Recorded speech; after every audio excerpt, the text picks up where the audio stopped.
बिस्मिल्लाहिर्रहमानिर्रहीम, अस्सलाम वालेकुम जी। मैं हूं मारिया अली और आप देख रहे हैं मेरा यूट्यूब चैनल। 2000 कराची से पंजाब यूनिवर्सिटी आई ही नहीं।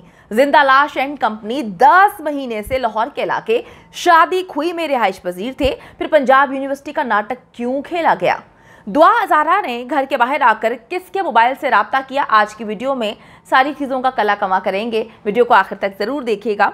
अच्छा जी, दुआ हज़ारा केस की सबसे बड़ी खबर निकल के अभी ये सामने आई है कि दुआ हज़ारा कराची से पंजाब यूनिवर्सिटी पहुंची ही नहीं। पहले दिन से ये कहानी सुनाई जा रही है, पहले दिन से इस केस को डाइवर्ट करने की कोशिश की जा रही है, गलत मलत चीज़ों को जो है प्रमोट करने की कोशिश की जा रही है और बताया जा रहा है कि दुआ हज़ारा जो है वो अपने घर कराची से निकलती है, फिर रिक्शे में बैठती है। अच्छा, रिक्शा बाद में आया था, पहले सिर्फ ये बताया गया था कि एक टैक्सी में खुदा का नेक दिल इंसान जो सिर्फ कराची में दुआ हज़ारा को ही मिलता है, वो कराची से बच्ची को लेकर यहाँ पे आ जाता है। उसने कहीं पर भी दुआ हज़ारा से पैसे नहीं मांगे कि मैंने पेट्रोल डलवाना है, कोई एडवांस पेमेंट नहीं की गई और पैसे भी बहुत कम मांगे गए। दूसरी बात है कि खाना भी उसने अपने पैसों से खिलवाया और वो पता नहीं इतना शाखर्च और बड़े दिल का मालिक टैक्सी ड्राइवर था कि वो 22,000 बाद में आके लेने के लिए तैयार था, लेकिन उसके पास मोबाइल नहीं था। लाहौर के इलाके शादी खुई में वाक़ एक फ्लैट है, बल्कि फ्लैट नुमा घर कहें, जहाँ पर जिंदा लाश एंड फैमिली बहुत अरसे से रिहाइश पजीर है और दुआ हज़ारा को कराची से इसी मकान में लेकर आया जाता है। तो कहानी जो सुनाई जाती है वो मुकम्मल तौर पर गलत साबित हो चुकी है। शादी खुई पंजाब यूनिवर्सिटी के करीब ही वाक़ एक इलाका है, जहाँ पर बहुत छोटे घर हैं और फ्लैट्स बड़ी ही आसानी से किराए पे मिल जाते हैं।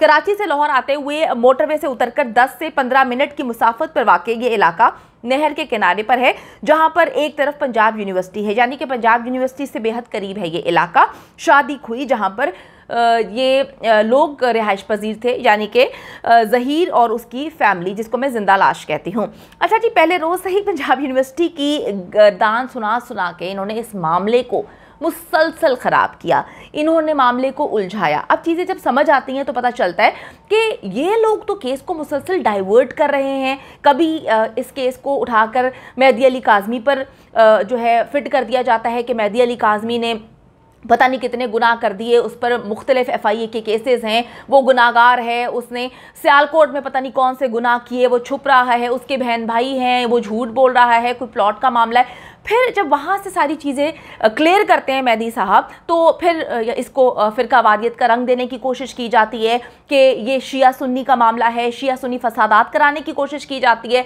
लड़ाने की कोशिश की जाती है, केस को डाइवर्ट करने की कोशिश की जाती है। और अब जो चीज़ें खुलकर सामने आई हैं उससे पता चलता है कि पहले दिन से पंजाब यूनिवर्सिटी का नाम इस्तेमाल किया जा रहा था।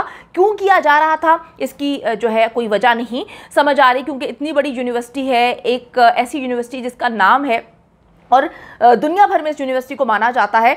इन लोगों ने इस यूनिवर्सिटी का नाम इस्तेमाल करके क्या साबित करने की कोशिश की है, और यहाँ पर भी आप देखें कि इन्होंने चीज़ों को डाइवर्ट करने की कोशिश की है। जब ये लोग 10 महीने से रह ही शादी खुई में रहे हैं, जो कि पंजाब यूनिवर्सिटी के पास इलाका है, तो फिर पंजाब यूनिवर्सिटी के अंदर वाली कहानी सुनाने का क्या मकसद है?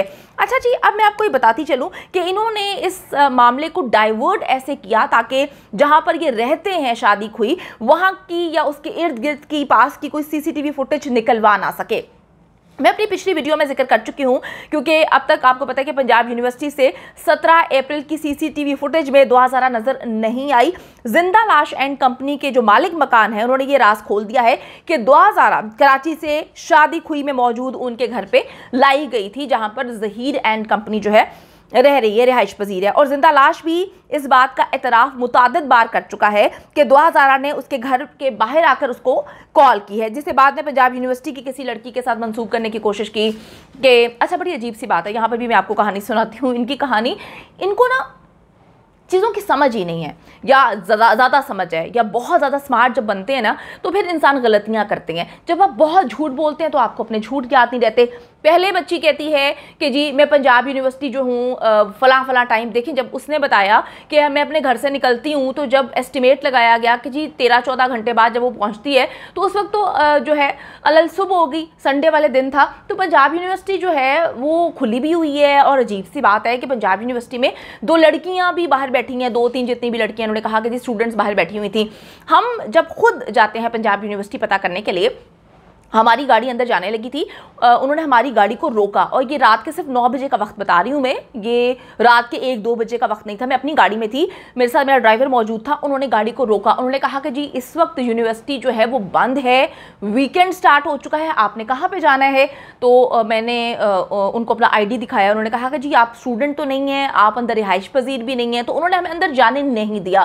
तरीके से जब मैंने उनसे बात पूछी तो उन्होंने बताया कि जी यहाँ पर CCTV कैमरे लगे हुए हैं, यहाँ पर 1 से ज़्यादा गार्ड्स हम लोग जो है ड्यूटी देते हैं, यहाँ पर कोई भी अंदर आसानी से नहीं जा सकता, और स्पेशली जब वीकेंड आ जाता है, खुसूसन संडे वाले दिन, और वो कहते हैं कि जी हम बगैर पूछताछ अंदर नहीं जाने देते क्योंकि यहाँ पर बहुत ज़्यादा मॉनिटरिंग हो रही है। स्पेशली उस एरिया तक तो रसाई हासिल ही नहीं है जहाँ पर जो है स्टाफ रहता है, जहाँ पर लोग रहते हैं। तो और हॉस्टल तक ये तो तस्वुर भी नहीं आप कर सकते। मैं खुद खातून हूँ और मैंने उनको ये बोला कि जी मुझे हॉस्टल तक जाना है, तो उन्होंने कहा कि नहीं, आप हॉस्टल तक नहीं जा सकती क्योंकि आप ना वहाँ पे रहती हैं और ना जो है आपके पास जो कोई ID है, आप स्टूडेंट भी नहीं हैं, आप यहाँ पे काम भी नहीं करती। तो मैं बड़ी परेशान हुई। मुझे सारे सवालात के जवाबात मिल चुके थे कि ये सरासर झूठ बोला गया है। मैंने आपको अपनी पिछली वीडियो में बताया था कि ये एक कहानी सुनाई गई है क्योंकि अंदर हर चीज़ का रिकॉर्ड होता है। रात के वक्त अगर आप जाते हैं तो वो रजिस्टर में आपकी एंट्री लिखते हैं। तो कहां पर है वो एंट्री, कहां पर है 2000 के जो नेक सीरत नेक दिल ड्राइवर थे, डेफिनेटली अगर वो अंदर गए होंगे तो एंट्री भी मौजूद होगी, उन्होंने उनकी गाड़ी का नंबर भी लिखा होगा, CCTV कैमरे में भी सारी चीज़ें कैप्चर की गई होंगी। तो ये एक झूठी और रटी रटाई कहानी थी जो 2000 जो है उससे रटाई गई थी। और जैसे जैसे आप देखें कि ये इंटरव्यूज़ देते हैं, फैब्रिकेटेड इंटरव्यूज़ ही होते हैं, लेकिन जब ये देते हैं तो उनके पोल खुद ही खुल जाते हैं। अब जो है यूनिवर्सिटी जब ये पहुंचती है, ये कहानी सुनाती है बच्ची के जी मैं यूनिवर्सिटी पहुंचती हूँ और ये होता है वो होता है, तो यही इनकी बातें जब सच सामने आता है इनके बखिए उड़ा के रख देते हैं। अच्छा जी, अब जिंदा लाश एंड कंपनी घरों और प्लॉट्स के मालिक बने बैठे हैं। कहते हैं जी इनके जो सपोर्टर्स हैं वो ये कहते हैं कि इनके पास तो बड़ा पैसा है, ये फ्यूचर के होनहार डॉक्टर हैं। जब डॉक्टर का हमने तिया पांचा किया तो पता चल गया कि कितना डॉक्टर है, कितना फ्यूचर का बड़ा डॉक्टर बनने वाला है। फिर ये कहा गया कि जी प्लॉट की सारी चीज़ें मेरे पास हैं। तो प्लॉट तो खैर ये बेच चुके हैं, लेकिन अब ये प्लॉट के मालिकान होने के दावे करते हैं कि जी इतने अमीर हैं, पता नहीं कितनी इनके पास जायदादें हैं, कितने इनके पास प्लॉट है। फिर ये किराए के घरों पर रहने पर क्यों मजबूर है, मुझे तो ये समझ नहीं आती। जिसके पास इतनी प्रॉपर्टी होती है वो तो एक अच्छा घर जो है वो अफोर्ड कर सकता है। 2000 की जो जिंदगी है जो वो जी रही है, उसकी जिंदगी का जब मैंने कंपैरिजन किया, देखिए जी मैं आपको एक बात बताऊं कि किसी की तज़हीक कभी मैंने नहीं की। पाकिस्तान में हर बंदा जो है हर तबके से उसका ताल्लुक है।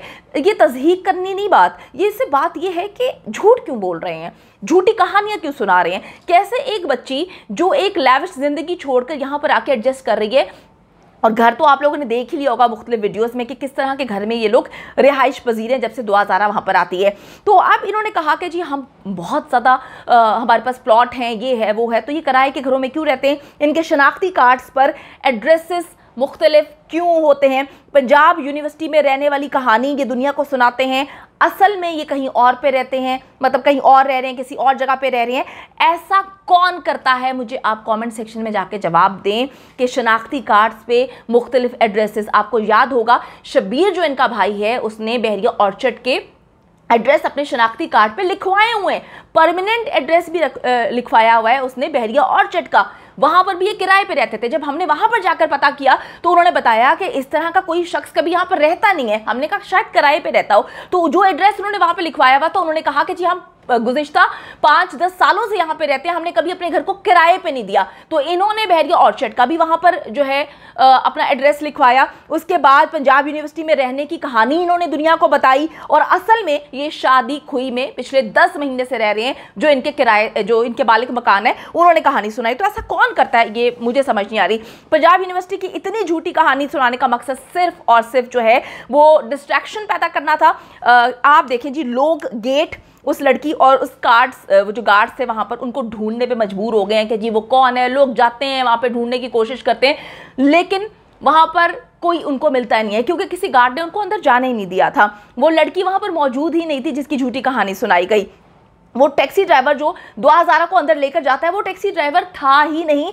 तो आईओ जो तफ्तीशी ऑफिसर इस केस का किस मुंह से बताता अदालत को कि वो तो है ही नहीं, अगर होता तो वो तफ्तीश करता, वो ढूंढता कि ऐसा कौन सा इतना दयानतदार मुखलिस और नेकदिल इंसान है जो कराची में बसता है, उसको तो जो है वो अवार्ड्स देने चाहिए कि वो एक लड़की को पकड़ के जो है वहां पे ले जाता है। अच्छा जी, ये रोज़े अव्वल से झूठे लोग हैं, ये झूठ बोलते हैं, इनकी हर बात झूठ से शुरू होकर झूठ पे खत्म होती है, इनका कोई दीन ईमान नहीं है। यकीन करें अगर ये सच्चे हैं तो पंजाब यूनिवर्सिटी के उस गेट की सीसीटीवी फुटेज उस वक्त समय जब दुआ हज़ारा बकौल इनके उस ड्राइवर के साथ अंदर एंटर होती है वो दुनिया के सामने रखें।